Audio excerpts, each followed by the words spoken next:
Hola, welcome to Nourished Sundays. I'm your host Joanna, certified in holistic nutrition from the Canadian School of Natural Nutrition. That's a mouthful. This series is all about healthy eating and decoding what that may mean for you and your family. And it's especially important because we get so much information on a day-to-day basis, and oftentimes that information is conflicting, and that gets us to be very overwhelmed by all of it, which leads to us not doing anything at all, where simple steps can really make a huge difference in our lives, especially when we're busy feeding little ones who may well be picky eaters. And that's what today's episode is about: picky eaters. Well, kind of. It's mainly, I just want to share with you one thought that I've appreciated reading, actually I read it somewhere, and that helps me in the days and the times, the moments when my kids just don't want to eat. So I have 2 kids.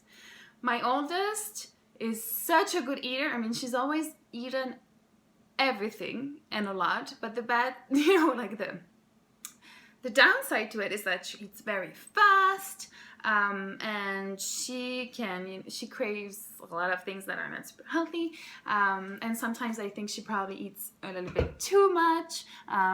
She has a hard time regulating how she eats, but she's almost always been super open to trying new things. She eats all the veggies I give her. She loves herbs. She loves, stuff that a lot of kids don't. So I'm very grateful for that.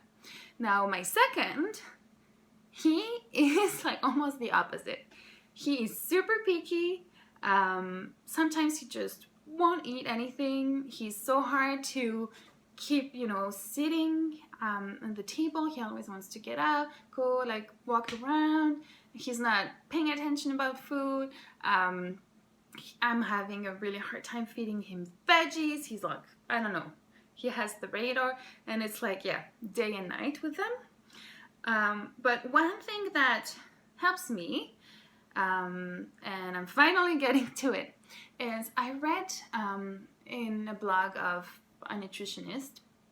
She was writing that our job as parents is to provide the best we can. So it's to cook healthy, nourishing meals, cook or, provide to our kids.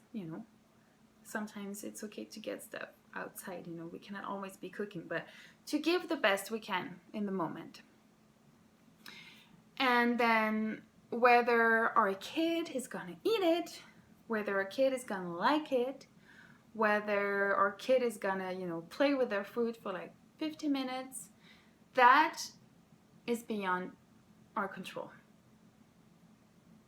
Take a moment to think about that. I know it's hard to swallow because we're no, we control this. We have to be able to control what our kids eat, how our kids eat. But really, no, we can't. And we're just stressing ourselves out about that, where really the only thing we can do is to ensure we're providing the best we can. We're providing the food to our kids, and we're also putting the structure. So that's our meal time. Also very important to, I find it's very important to stress that it's our meal time, all of us together. So I know it's hard, and sometimes I'm but I have to do all this prep for lunches for tomorrow. But I do my best to sit with them at the same time and eat the same food that I'm giving them.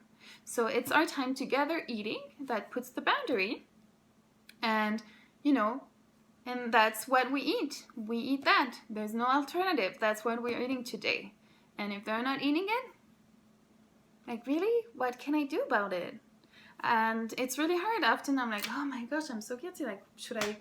Maybe I'm gonna give him some rice crackers because I know that's he's gonna eat, or an apple. And it's okay once in a while, and you can also modify what you're cooking, knowing what may be easier swallowed by your kids. But I think the most important thing is that we have, as a parent, we have to trust that our kids are not going to starve themselves. You know, if they're healthy, generally speaking, they're not going to starve themselves. And when we provide the food, the structure, they will adjust to it. So many times I find in parenting, nowadays especially, like we really do our best to adapt ourselves to our kids' schedule. When sometimes I think it's important to make it the other way. It's important for our sanity, and it's also important for our kids to learn to adapt to structures in place, because throughout life, very rarely things are going to go how they want. You know, they're going to go according to a certain structure. And I think that starts, you know, very early, and that applies to feeding them. I hope that helps to relieve a bit of the tension, the stress you feel when your little one or little ones are not wanting to eat what you give them, are just, you know, just not doing what you really want them and need them to do.